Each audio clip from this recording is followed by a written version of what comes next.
Get over here. Get over here, dude. Come on, let's go. I thought you were ready to go. Let's go. Come on.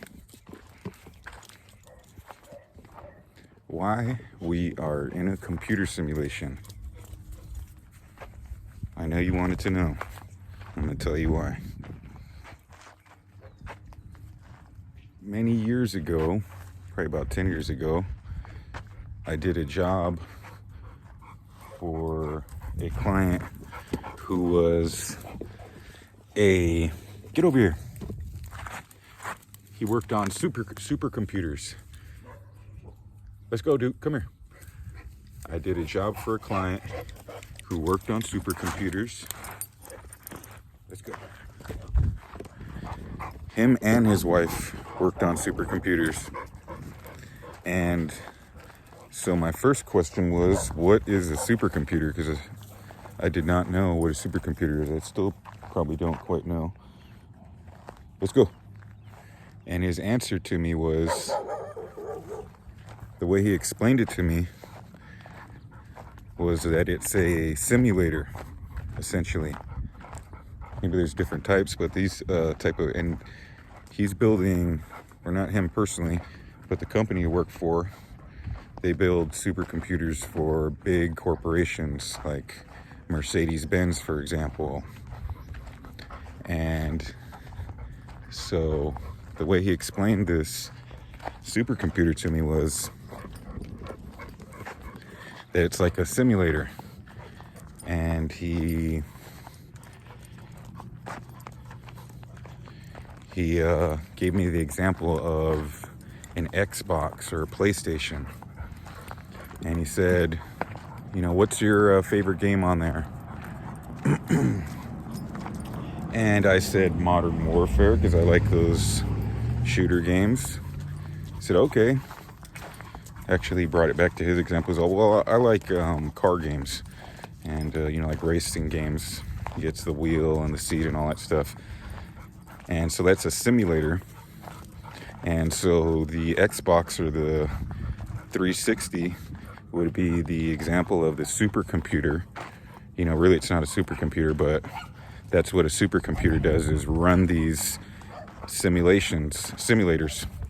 And it's a huge, really, I guess these computers still, can take up buildings, just giant computers. I'm not sure, quite that big, but they're pretty big, really big units, so that they could process. Come on, let's go. You're too hot, huh? Let's go, buddy. So that they could process these. I just realized this is gonna be have some nice background noise. Maybe if you like ASMR of dogs panting, this will be good for you. Anyhow,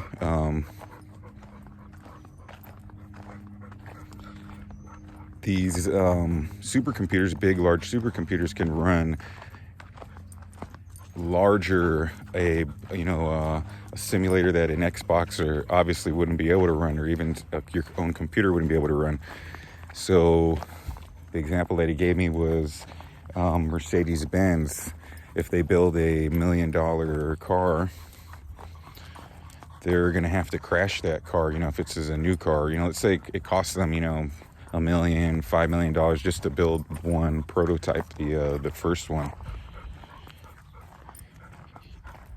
They're going to have to now crash that car over and over again. So a way that is more cost effective, instead of building, because these cars are super expensive for them to build because they don't have a production line for it yet. If it's something new they're coming along with, if it were, something in their production line, they can build it for cheaper, but this is brand new. They need to pay all the engineers, everybody, to design this new car that they're trying to come out with. And then after that, they have to destroy it.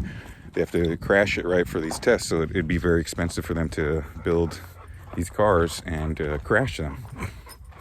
So what they can do instead is purchase one of these supercomputers and run a real, as very close to a real life test over and over. They could crash that new car, you know, a million times, and get all the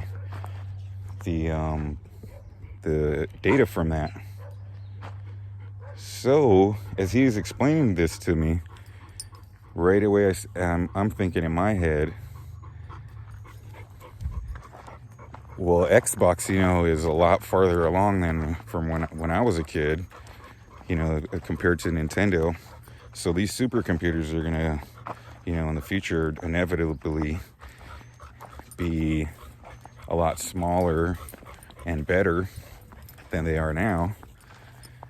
And then I started thinking, well, wouldn't these things be able to, you know, if a video game is close to a real life simulation, then these supercomputers would be able to run a real life simulation and put you in there where you could have all the senses, smell, sight, you know, all your senses. You would be able to experience that through the simulation. Everything, you know, it would be able to simulate how it is to be alive, right? So if that's a possibility, well, it seems like that is inevitable, that you would be able to come up with something like that, then it's possible that we are in a simulation right now, right? It's a possibility, because inevitably we're going to be there, is a thought, you know. And so if inevitably we're going to be there, we could possibly be there right now. And that's why for sure, we are in a simulation right now. Not really, but yeah, that's why we're in a simulation story. And I just wanted to try to bring you something different.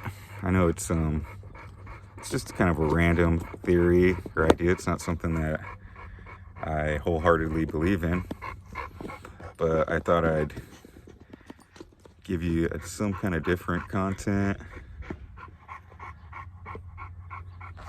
as opposed to what I was considering doing, kind of like a ranting video. And I saw some other ranting videos. Unless it's a funny rant, I think ranting videos for some reason just don't strike me well. Like when somebody's, you just stay over there, dude.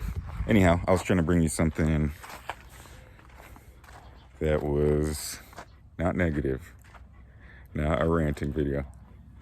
All right, have a good day in your simulation.